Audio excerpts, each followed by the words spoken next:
Hello, hello, hello. How are you guys doing today?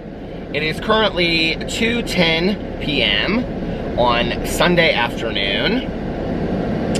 And I just left the house like 10 minutes ago. And it is really pretty outside today. There is literally not a cloud in the sky. It is 65 degrees, which is a little cooler than it's been lately, but it's just really nice outside. We're going to my cousin Caroline's house at 4 o'clock for a barbecue, which I'm really excited about. And so I'm just gonna vlog for a little bit. My plan had been last night to lay down for like an hour, and then I'm in line right now at Starbucks. I haven't even had my Starbucks today yet. My plan had been to lay down for a little bit last night and then get up and go vlog, but I ended up waking up at like 2:30 in the morning, and I was still so tired that I was like, I'm just gonna get up tomorrow morning and vlog. And then I woke up at like 7 o'clock. I think we went to bed. Well, Alex went to a friend's house last night while I watched an episode of RuPaul's Drag Race. Did I watch 2 episodes? And I ate my dinner and I was finishing uploading my videos and stuff like that. And then he got back probably about 10:30. And then we just kind of hung out and talked and stuff in bed. And I think we were asleep probably by midnight. So I woke up at like 7:30 this morning and I was like, okay, I need to get up right now and go vlog. And I was like, if I get up right now, by 4 o'clock this afternoon, I'm gonna be so tired that I'm gonna be ready for a nap. So I was like, forget it, just go back to bed and sleep in a little bit. And then when I got up, Alex had just taken the dogs outside, and so I got up and we've been hanging out, and that's it. Yesterday, Tanya's son Nick came and did the front walk and the backyard, and it looks absolutely beautiful. I am so happy. We are all ready for summer. I just drove by the pool. The pool is completely open, even though it's, I'm sure, ice cold. I could go in it if I wanted to, but I don't feel like it right now. Welcome to Starbucks. Look at get started for you. Could I please get a venti brown sugar oat milk shake and espresso? Okay. And what else for you? That's it. Okay, we'll see you at the window. Okay, thanks. It's Josh at the window today. And so anyway, what else did I do yesterday? I filmed a bunch of videos and got them up and just kind of hung around the house. Oh, did I not bring the book? Oh, I did. I brought this book that I'm reading, and I wanted to read you guys a part of it out of there. Yeah, but that was just kind of my day yesterday. It was super relaxed, and I just kind of like made the bed, tidied up here, tidied up there. I'm just getting ready for summer, and everybody that I know is doing like either barbecues or race stuff today. My sponsor's at the track. Oh, I talked to my sponsor for a long time yesterday too.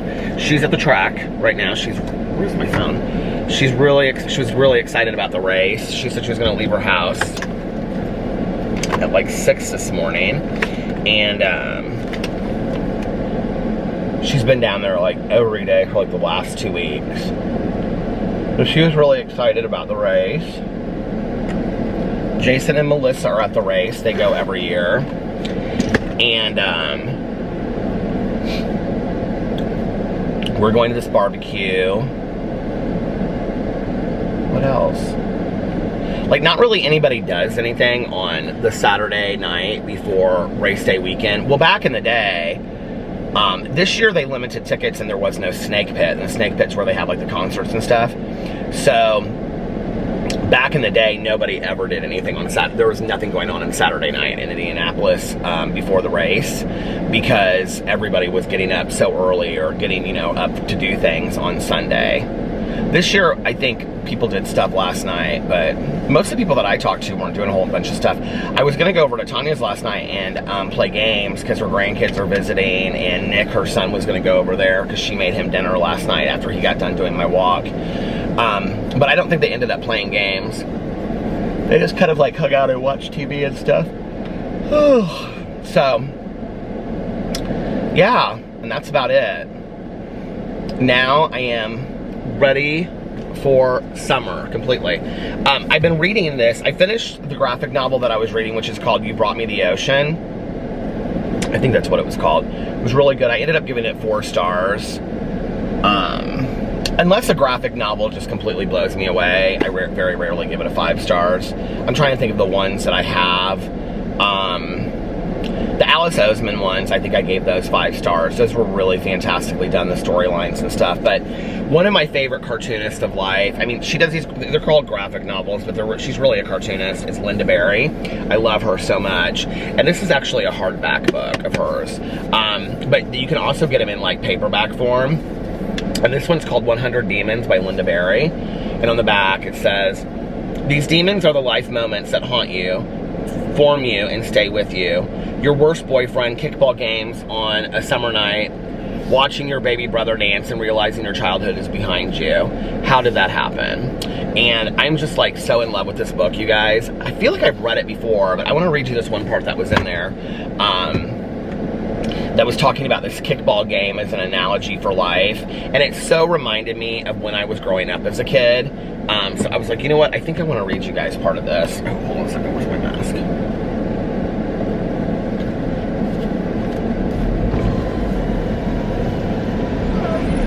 How are you? Good. How about yourself? I thought it sounded like you. It was me. Here's that for you. Thank you. Have a good one. What time are you guys open till today? Regular today, till 5:30 tomorrow. Oh, you still have to work tomorrow too? Yeah. No, I'm always off on Monday. Oh, okay. Everyone else will be here. I like your headband. All right, bye guys. They never give them a day off at Starbucks. But I'll pull in someplace in a second and read that. It just was reminding me of growing up as a kid, you know? By the way, this is gonna be a really short vlog today. I've got to start getting ready at 3. And I need to relax just for a couple minutes before I do that. Oh, this is so good. I'm finishing up Clara and the Sun, and her, Clara, what's it called? Clara and the Sun, Clara and her son, Clara and the Sun, which was Peter's book pick, which was my book pick for Peter's Book Club for May. I don't know if I like it or if I don't like it. I don't know why. There was a book that was like kind of cult famous years ago. I know people still list this as like their favorite book of life. This book made me, I don't know why. I don't remember anything really about the book, except for when I see it, I remember the main character. But when I read the book, it made me uncomfortable. I don't know why. It's called The Confederacy of Dunces. And I can remember somebody recommended to me, it's like one of those books that people tell you to read, like Fear and Loathing in Las Vegas, or, which that's another book that I just did not love. And I have known so many people that love that book. I think Mel, my book club partner, really likes that book. I did not like it. I actually read that book one night working, and when I had just started working in treatment, I was working a 3rd shift, and I read it on 3rd shift. Which is an interesting book to read on a 3rd shift in treatment.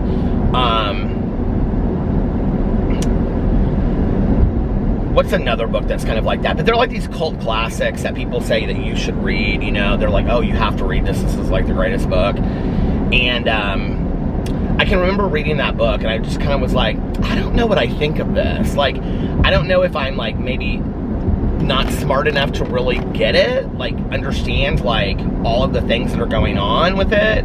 And that's kind of how I feel reading Clara and the Sun. Like, well, first of all, I'm just kind of like reading through it very quickly. It's a quick read. And I didn't think that would be the case. But it, like about the halfway mark, it got real deep. And I'm like, I'm not really sure I understand this. I think there's a lot, I mean, the guy won a Pulitzer Prize in literature, right? So you can't just imagine that it's just this kind of science fiction-y kind of book. It obviously has all these deeper meanings. And it's obviously commentary on technology.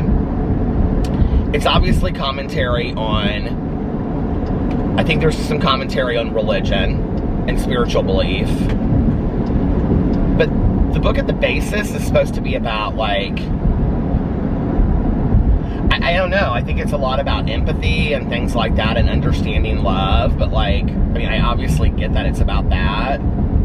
I don't really know how to tell you what the book is about without ruining it for you. It's about this girl that is very sick, and she gets this artificial friend, and everybody's buying these artificial friends, and the artificial friends are very, what's the word I'm looking for? They're very,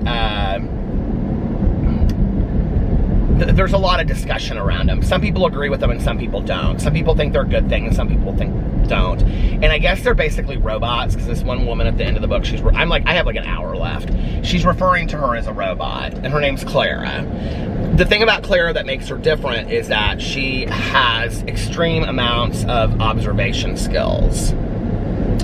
What's interesting to me reading this book, right, is that there's all these conversations about technology, and the one thing that really confuses me the most is that the kid's educational system, like the neighbor kid that lives next door, he wasn't what they call lifted, and I'm not sure what that means, but I'm almost kind of the understanding that to be lifted for this, like, educational piece that they're talking about, like, they do these, like, Zoom education classes. They don't call it Zoom, but it's online. And then they have these meetings in person just so people can learn to socialize. It's a whole new way of education. So they would have, like, these neighborhood meetings with, like, the other kids just so that they could, like, socialize. And to learn socialization. I don't know. But I feel like there's something about them being lifted that leads to them being sick more often than others, because it's a choice that the parents can make on whether the kids are lifted. But then the kids that are not lifted are looked down on as being kind of like not as smart, but maybe not able to have the same opportunities, maybe poorer, and not being able to have the same opportunities. I'm very confused about the whole academic structure of the book. But what's interesting to me, when you read it from the point of view of Clara, who is the artificial friend, they refer to them as AFs, is that she does have the capacity for love. You can understand that, like, even as a robot, she has this capacity to love, and it's all of these people are kind of using her, and they're all kind of like, I know this is gonna sound crazy, and maybe I am way off on what I think this book is about, but like, they all use her for something different, right? And she just, like, takes it because that's her role. And it really makes me wonder if the question is, like, when does technology become human to some degree? Because that's really, I don't want to ruin that part of it, because that's a huge part of it. That's essentially what, like, the goal of the book is. But then it makes you wonder, like, okay, so none of them care about Clara's well-being. They just care what Clara can do for them. But if Clara is observational enough to understand these things, then shouldn't people care about her as well, and her capacity and all this kind of stuff? But because she's a robot, they don't care about her. So it's, in a way, it's the author humanizing cyborg robots, I guess, or us just making us look at everything. And the other thing is, it makes human beings look ridiculous in this book. Just like their thought processes and stuff. But the weird thing about it is, as you read it, and I don't know if it's a juxtaposition between the old days and, like, the new days, but there's something that feels very old-timey to me about, like, the book, about the parents. You know, it's like when you watch one of those movies that, like, takes place, like, 2,000 years in the future, but, like, the town they live in looks very old-timey, like the 50s or something, you know? It's like that. It's weird. I'm not sure it's a book you're supposed to say, I like it or I don't like it. I think it's more of a book that's supposed to make you think and pose questions, and I don't know that you're supposed to be comfortable reading it. I haven't felt, at first, I was like, God, I'm not really in the mood to read this book when I started it. I won't say I feel that way now. I'm, like, interested to find out what happens, and I've been interested, like, I've been excited to read it. But not in the same way that I would be like a Janet DeLeon book, like Misfortune book. Like, oh my God, I can't wait to read this book. This book is so good. Like, I don't feel like that.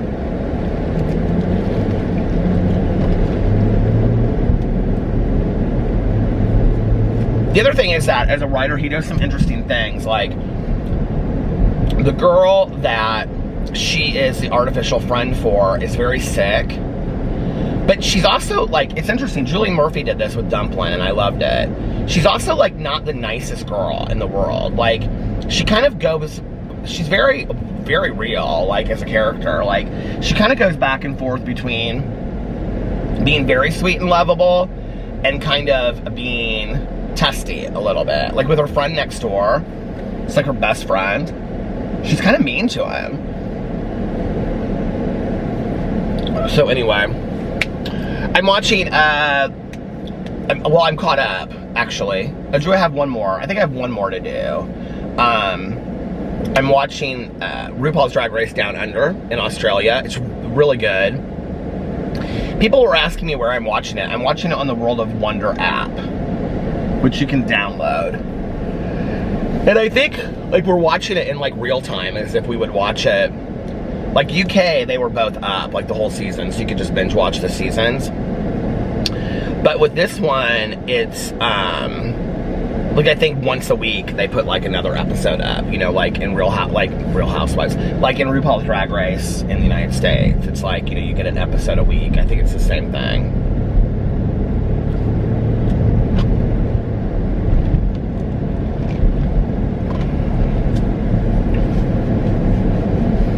I meant to get some hummus, and I didn't get any. I think I might have some at home. I don't really have any time now to go to the grocery store.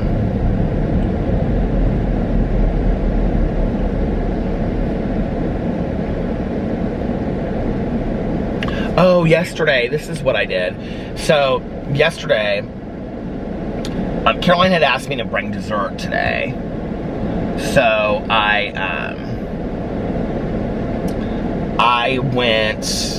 she had, like, said something about, oh, maybe you could go to Taylor's Bakery and whatever. She's like, because I think she thinks I love going there and whatever, which I do. I love going to Taylor's Bakery. But I wanted to do something different. And my friend, the Monday night that we had all gotten together for our literature group, she, I'm, like, looking because I pressed some buttons on my camera, and there's, like, different things now on the screen than there were before, and I don't know how to get them off of there. Speaking of technology, I'm just not very smart when it comes to technology. So, there's, like, an accident or something up here. Yeah.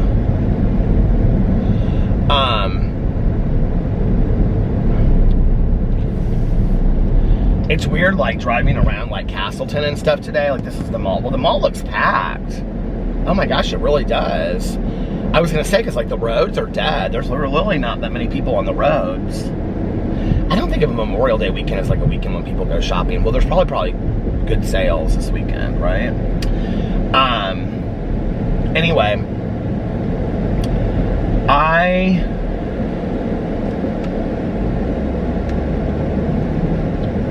What was I saying? Oh, so yesterday, I totally, like, lost my train of thought there for a second. I was like, wiggle your toes and you'll remember. So when we had our literature group, and we had it over at my friend's house, and, you know, she made us tacos and all that kind of stuff. Oh, that was so much fun. Anyway, my one friend said she would bring dessert.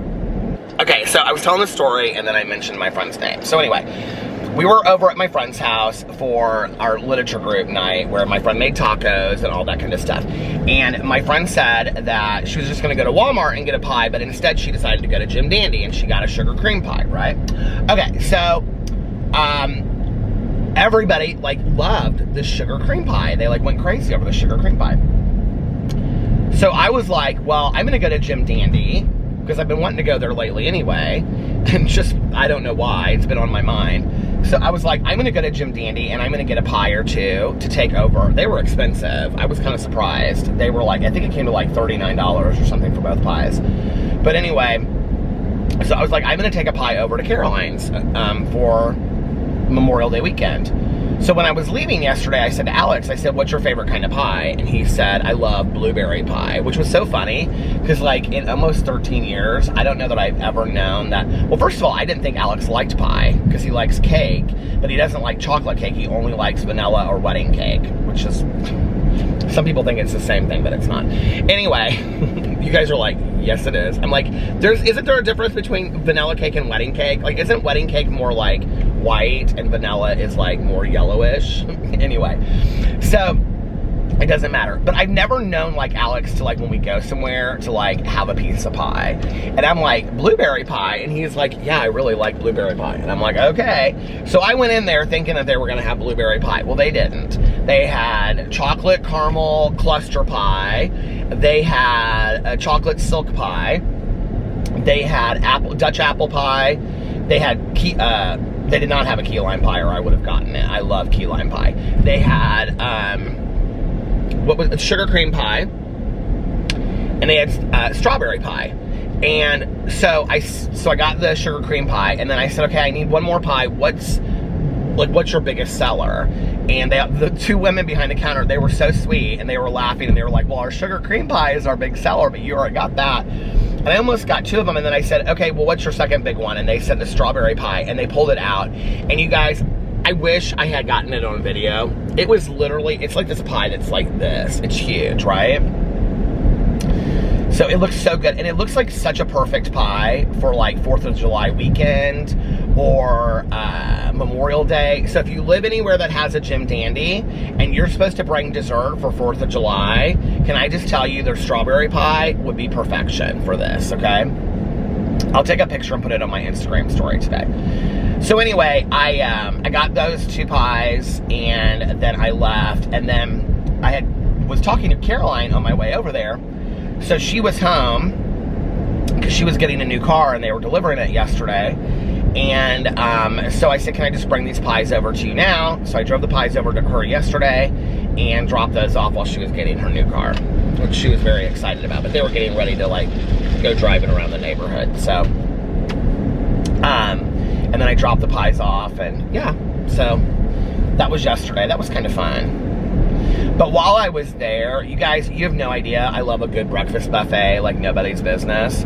But there's really not anything that I can eat on a breakfast buffet. I was thinking about this after I left yesterday because, like, back in the day, I would get sausage. I mean, I could eat at a breakfast buffet like nobody's business. Oh my God, I loved a good breakfast buffet. Sausage, biscuits, gravy over it, bacon, more sausage, the hash brown, corned beef hash. I love that corned beef hash stuff. Oh my God. I didn't really care so much for the eggs or pancakes or waffles or anything like that. I never really did that, but the rest of it, I could just, gosh, it's so good. Anyway, but they have a breakfast buffet at Jim Dandy. And so I saw the sign for it when I walked inside, so I was asking them, I said, well, how late is your breakfast buffet open till? And she said 12 or 1 on the weekends, I think is what she said, on Saturdays and Sundays, and like 10 Monday through Friday. I was like, I am so wanting to go to the breakfast buffet, but it was way past that at that point, so I didn't. There's like a really bad car accident right here, and the police are like, it says, police compound. They're loading all these cars up on, they've stopped traffic over here. You can't even go this way. Oh, he just yelled at somebody. Police officer, this car like went around or something, and he just yelled at him. My Lord. Isn't that the second accident I passed today? Yeah, it is.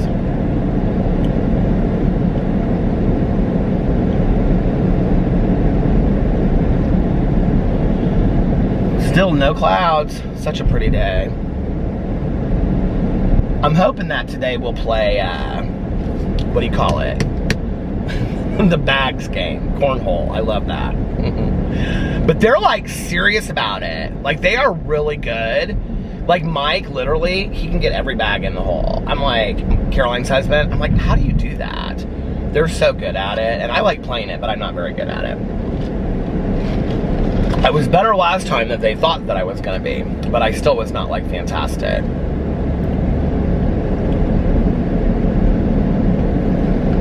I'm getting ready to pass Richie Woods. I wonder if it's busy today.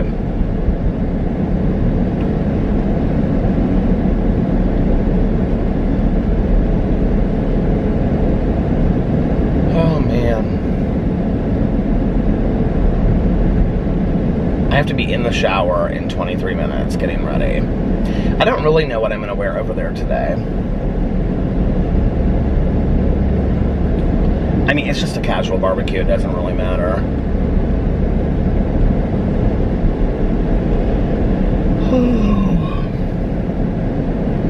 Lil Boo Radley and Lil Tucker were so sweet last night.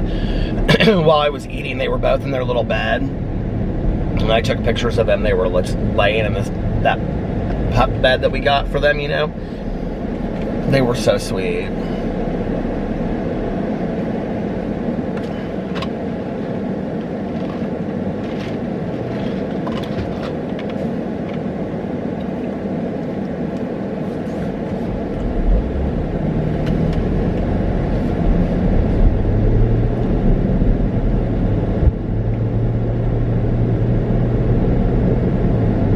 I remember going on not really road trips when I was a kid, but like, you know, my mom and a friend of hers or something, we would like go visit some other like sorority sister friend of hers or whatever, just for the day.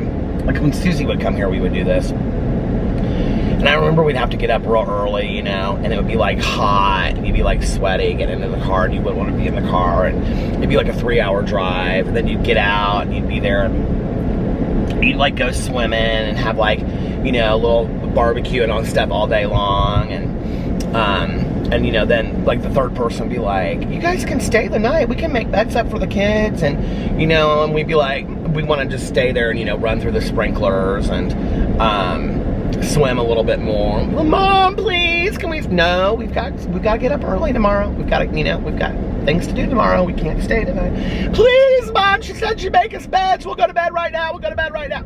No, we gotta go. And then we'd all like climb back in the car and drive home the 3 hours, and we'd all fall asleep on each other in the back seat, you know. And we'd wake up and roll into bed. Those were fun summer days.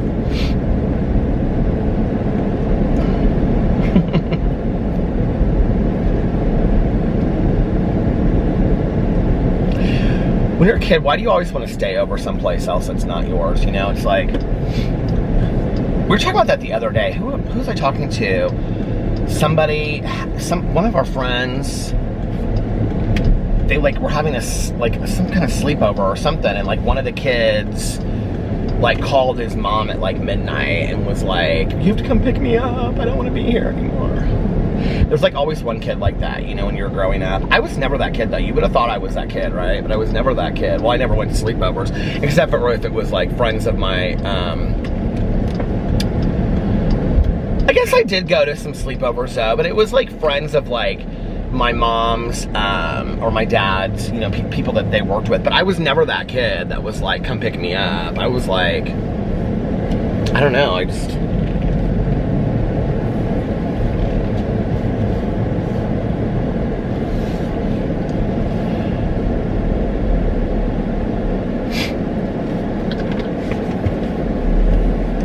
I like vaguely have this memory of like going to this one sleepover thing, and it was my dad's friend's son, and I didn't know anybody there but him.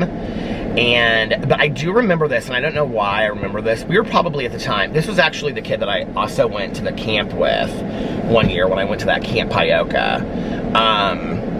And his dad and my dad were like really good friends from like college or something, I don't remember. But anyway, I remember this kid was like a year younger than me, and he was like real protective of me. I think they must have moved or something, because like after like 4th or 5th grade, like I didn't see him anymore. But I don't even remember his last name, which is weird. Like I remember all of that. But I remember I went to like this sleepover birthday party or something that his parents, like he had, and I can see us there, and like we were playing a game to like see who could stay up the latest. And for some reason, like, I knew if I fell asleep, like, I was going to be made fun of, or they were going to, like, do something, and I was like, and I remember, I wasn't scared, really, but I just wouldn't fall asleep, and I can remember I stayed up almost the entire night, and, like, they all fell asleep, like, real early. What was his last name? That is so weird. I can remember his first name was Kyle, and I know exactly where his house was. Like, I could drive to it right now, because it's only like 3 or 4 streets over from mine. And I can see his dad in my head. I have to call my dad and ask him what his last name was. That is so weird. And I can see his mom. I feel like maybe his parents got divorced and he moved somewhere. That's kind of what happened. Anyway, you know, I talk so much about my childhood on here. I wanted to read this to you. This book is so fantastic, so I just want to show this to you a little bit, if you can see. So it's these cartoons like this. And I got this on Amazon, but I have had her books for years. I have like her whole Marlis and May Bond series that's called Down the Street Kids. And so this is all stories about Linda Berry as she was growing up, and she's a cartoonist. Here, let me see if there's a picture of her in here. There's not. But I love Linda Berry so much. Oh, well, there's kind of a picture of her in the very back, but you can't really see it. Oh, here she is.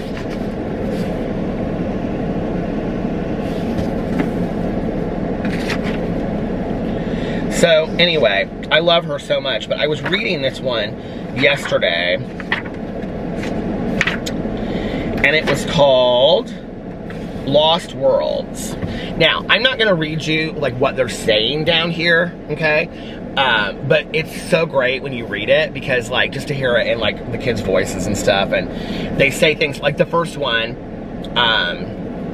talks about they're playing in the street, and this kid, he's going, times, car, halt, and this other person, the kid to the side says, dag man, shut up, we see it, and this, these 2 girls are talking, and they're like, listen to him saying halt, like he's FBI, whose up is it anyway, and this other girl goes, Rissa's, and so it's really cute, and it reminds me so much of growing up, on the cul-de-sac where I grew up, and like, even though, and it says something about, even though we didn't like each other, those were sometimes the best games, you know, like, we didn't necessarily like each other, all of us as kids, but we got along, and I felt safe there, and I had my 2 good girlfriends, Katie and Jessie, and, you know, it's like, those were the days for me back in the day. Like, starting now, like, I almost just had, like, this burst of tears come. I don't know why, but I can just remember, like, the first day of, like, summer, the last day of school, I was always, like, so excited, because I was like, I don't have to go to that place for a while. So anyway, I wanted to read this to you guys, because I love this.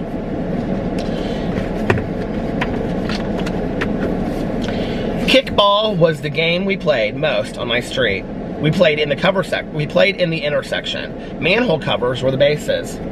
There were a lot of us, and we didn't all like each other, but the best games happened when everybody played. Even the little ones got a chance on the days we were all feeling generous, and this one is so hilarious because they're all rooting this kid Chucky on. They're like, go Chucky, go, go Chucky, go. Most of the time, though, we didn't let them play, so they just stood around throwing dirt bombs and calling us names. Once in a while, the teenagers would come. This could be good or bad. Teenagers were unpredictable.